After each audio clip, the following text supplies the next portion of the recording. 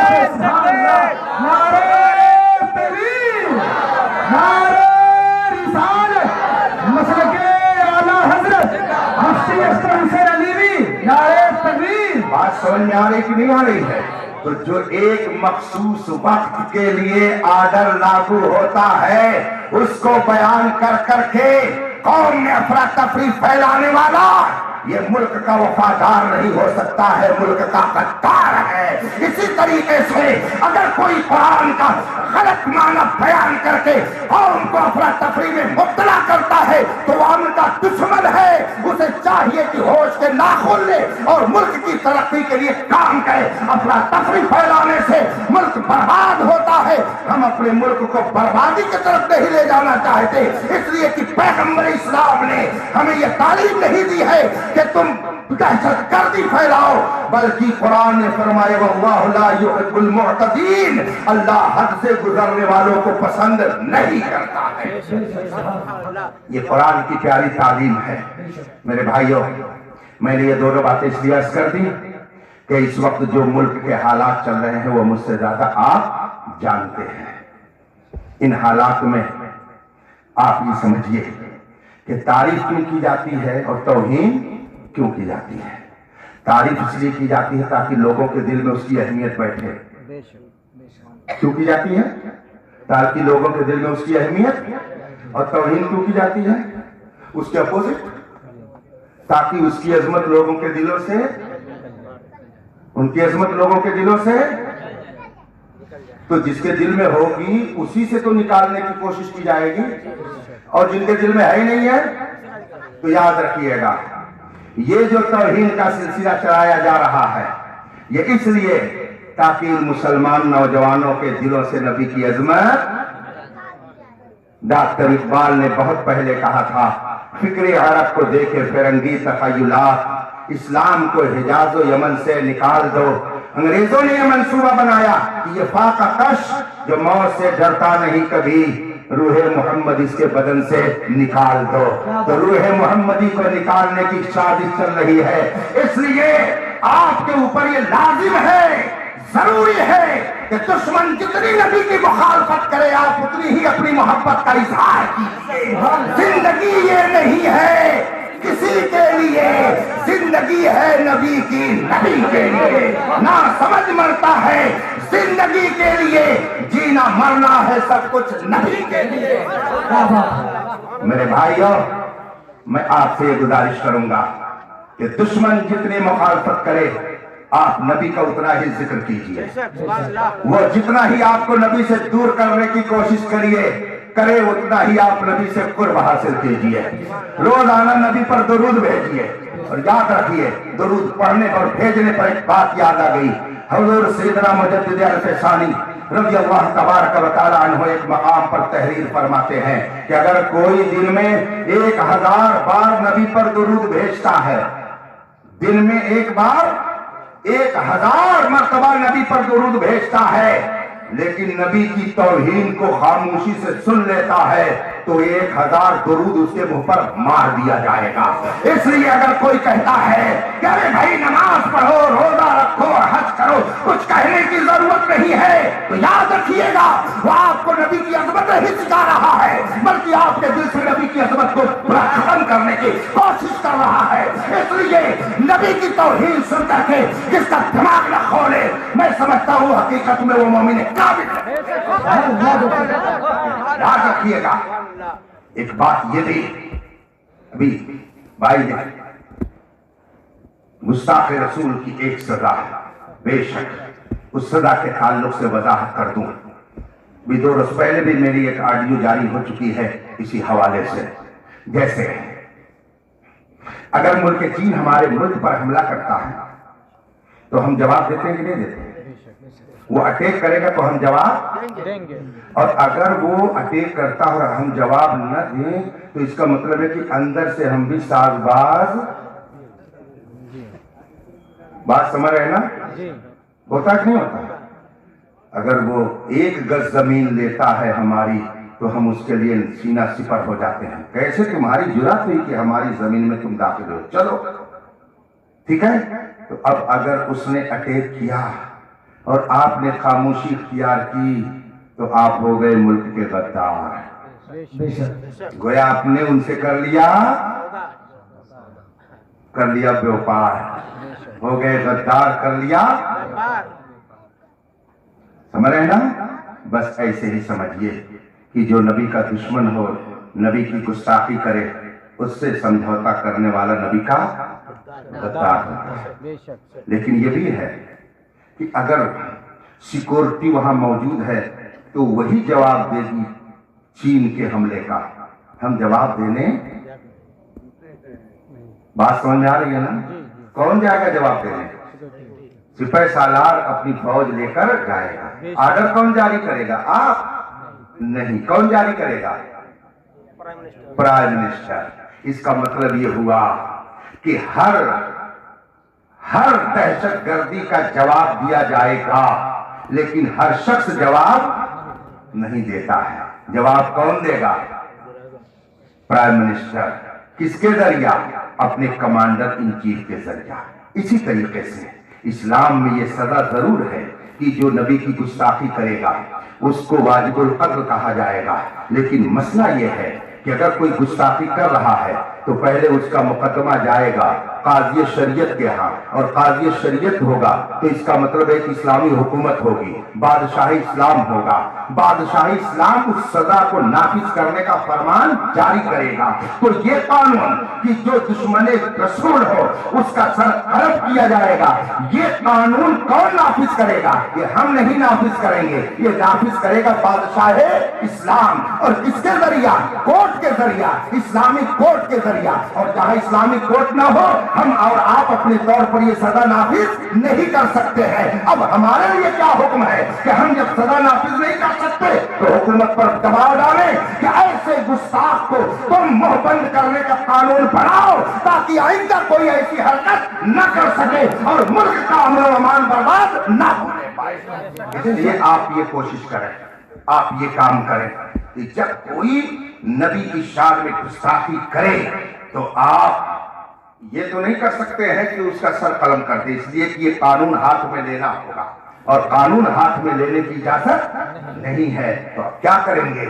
ہمارے بزرگوں نے ہم کو بتایا، ان سے کنارہ کش ہو جاؤ، ان کی باتیں نہ سنو، ان کے پاس نہ اٹھو بیٹھو، ان کا سوشل بائیکاٹ کر دو اور پھر گورنمنٹ پر تم دباؤ ڈالو کہ کسی طریقے سے اس کا منہ بند ہو اور آئندہ ایسی گستاخی نہ ہونے پائے. یہ اسلام کا دستور ہم کو مکمل طور پر کتابوں کے ذریعہ بتا دیا گیا ہے. آپ اس کو بھی اپنے ذہن میں رکھیں. اور جو لوگ نبی پاک صلی اللہ علیہ وسلم کی شان میں گستاخیاں کرتے ہیں وہ چاہے جس طبقے سے ہوں، چاہے جس طبقے سے ہوں. اگر میں ذرا سخت بات کہہ دوں تو یہ کہا جا سکتا ہے کہ اس کا رشتہ ضرور ولید ابن مغیرہ سے کسی نہ کسی طرح ضرور ملتا ہے. کوئی صحیح النسب نبی کی شان میں گستاخی نہیں کر سکتا. جس کے نطفے میں خرابی ہوتی ہے وہی زبان درازی کرتا ہے. پوری کائنات میں جو سب سے اعلیٰ قسم کا انسان ہو، جس کے کردار و عمل کا حال یہ ہو کہ پوری دنیا جس کی پاکیزگی کا لوہا مان رہی ہو. کون نہیں جانتا کہ عرب کا کیا حال تھا؟ بچیاں زندہ درگور کی جاتی تھی، بچیوں کو زندہ لے جا کر کے دفن کیا جاتا تھا. یہ دہشت گردی نہیں تو اور کیا؟ یہ دہشت گردی تھی. لوگوں کا مال چھین کر کے اور اس پر ڈانس کیا جاتا تھا، یہ دہشت گردی تھی. لوگوں کے اوپر ظلم و ستم کیا جاتا تھا اور فخر کیا جاتا تھا، یہ دہشت گردی تھی. اس دہشت گردی کے خلاف سب سے پہلی آواز کہاں سے اٹھتی ہے؟ کون ہے جس نے اس کے خلاف آواز اٹھائی؟ کوئی اور نہیں ہے، وہ محمد عربی.